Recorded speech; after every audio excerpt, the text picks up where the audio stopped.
thinking is that when to invite to speak for a second time. Normally when I get invited, I decided to apologise before I get charged. So, obviously there's so many things to be angry about. There's so many issues that this government has brought into to actually divide people. But there's so many issues that both the disabled, the in-work, the out-of-work are facing that should unite us.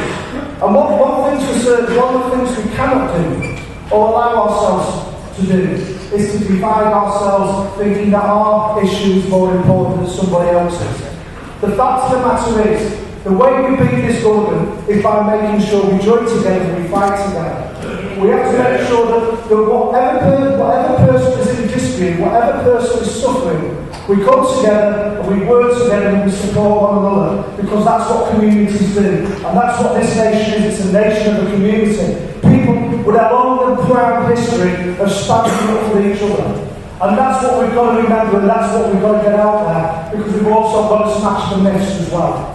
Because there's so many myths. I mean, this government's attempt to introduce a division based on we will cut benefits to make work pay. No, make sure people are paid properly. That's how you make work pay.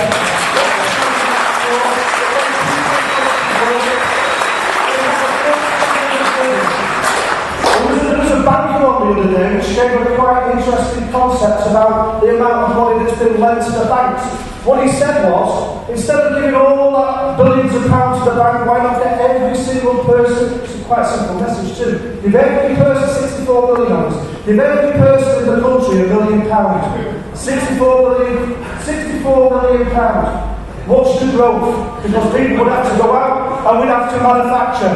And what an economy would have there. Because that's where we need to be. This country isn't going to be saved by the bankers in the city. This country is going to be saved when we get back to what this country does best. We build. That's what we do. And that's what we have to do in our communities. We have to smash the myths. We have to smash the myths that work is not being destroyed by this government. This government has now introduced legislation that enables an employer to take a worker into an office and say you're sacked.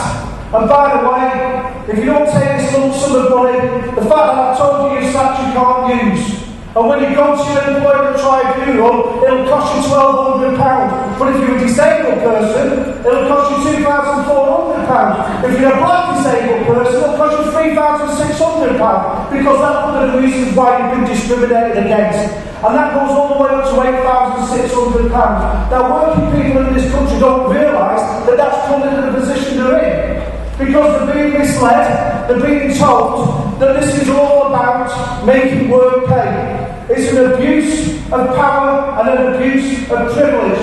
Now often, when we start getting on our soapboxes and talking about let's make those people at the top pay their taxes, they call that the politics of envy.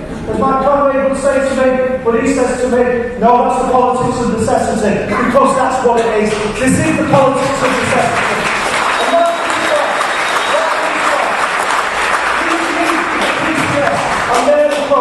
To how we change this country for the better. We need to take direct action, and that's why I'm really, really pleased, because we've been talking about it for a period of time now, but I haven't actually confirmed that this week at our executive, we start consulting with our members to get them to support the call for a general strike and bring this government down, because that's